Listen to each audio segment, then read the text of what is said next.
Ordem e decência no culto. O mandamento absoluto ou mal interpretado? Hoje vamos abordar um dos versículos mais citados dentro das igrejas evangélicas. Mas faça-se tudo decentemente e com ordem. 1 Coríntios 14, versículo 40. Esse versículo é frequentemente usado como um princípio regulador para toda e qualquer atividade na igreja. Muitos aplicam para justificar proibições rigorosas, enquanto outros usam para evitar qualquer tipo de manifestação emocional no culto. Mas afinal, o que a Bíblia realmente ensina sobre ordem e decência no culto? Será que essa passagem é um mandamento absoluto que proíbe certas expressões espirituais, ou Paulo estava corrigindo uma prática específica em Corinto? Pegue sua Bíblia e venha comigo nessa exposição sobre esse tema.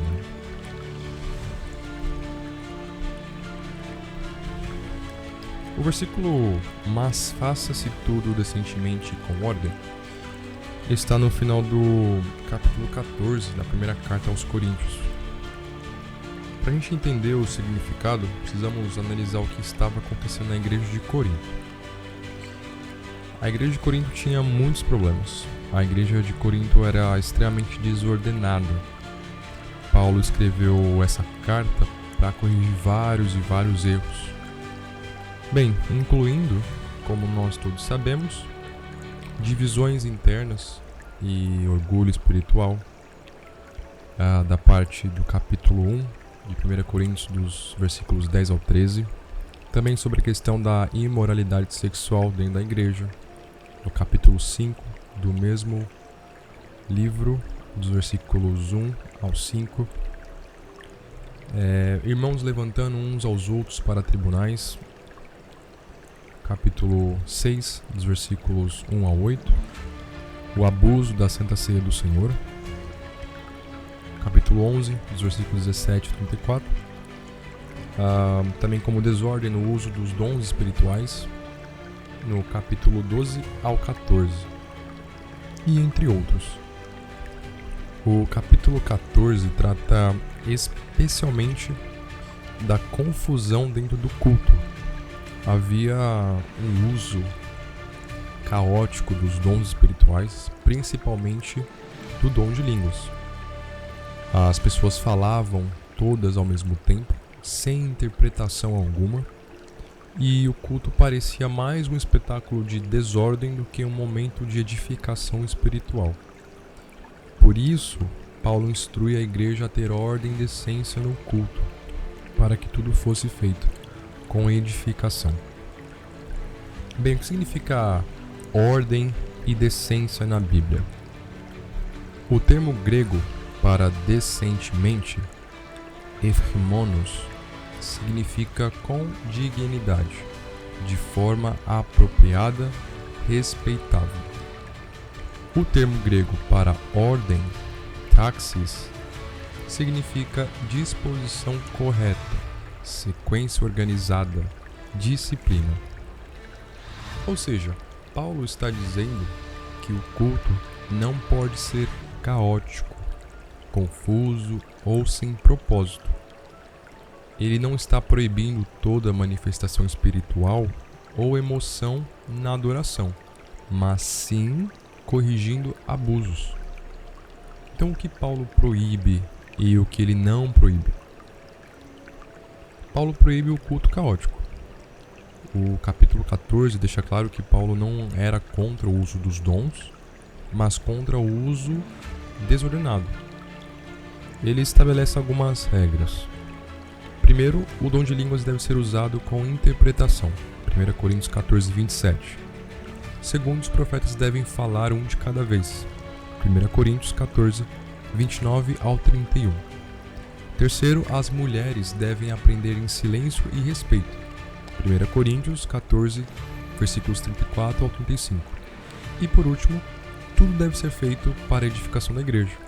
1 Coríntios 14, 26. A principal preocupação de Paulo era que o culto fosse inteligível e edificante. Ele não proíbe o uso de dons, mas ele exige que sejam usados com propósito e entendimento. Paulo não proíbe as expressões emocionais de adoração. Muitos usam 1 Coríntios 14:40 para dizer que pular, chorar, levantar as mãos ou demonstrar emoção no culto é pecado, mas isso não é verdade.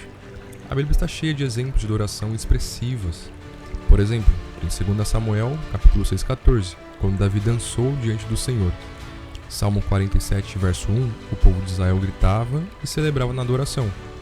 Em Atos 4:24, os apóstolos oravam em alta voz. E temos o exemplo de Apocalipse 7, versículo 10. Os anjos adoram a Deus com grande som de trombetas. Portanto, expressões emocionais não são sinônimo de desordem. O problema que Paulo estava corrigindo não era a adoração emocional, mas sim a falta de propósito e entendimento no culto. O uso errado de ordem e decência vem para manipular a igreja. Infelizmente, muitos usam 1 Coríntios 14:40 para justificar regras rígidas e também o legalismo. Alguns exemplos que podemos citar aqui de uso equivocado desse versículo. Primeiro é a proibição de dons espirituais.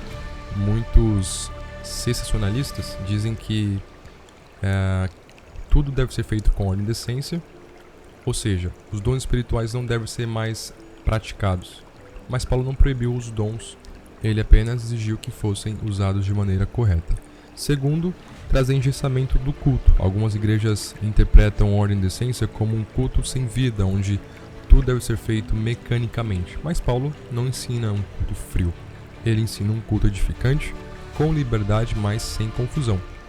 E proibição de músicas ou estilos de louvor.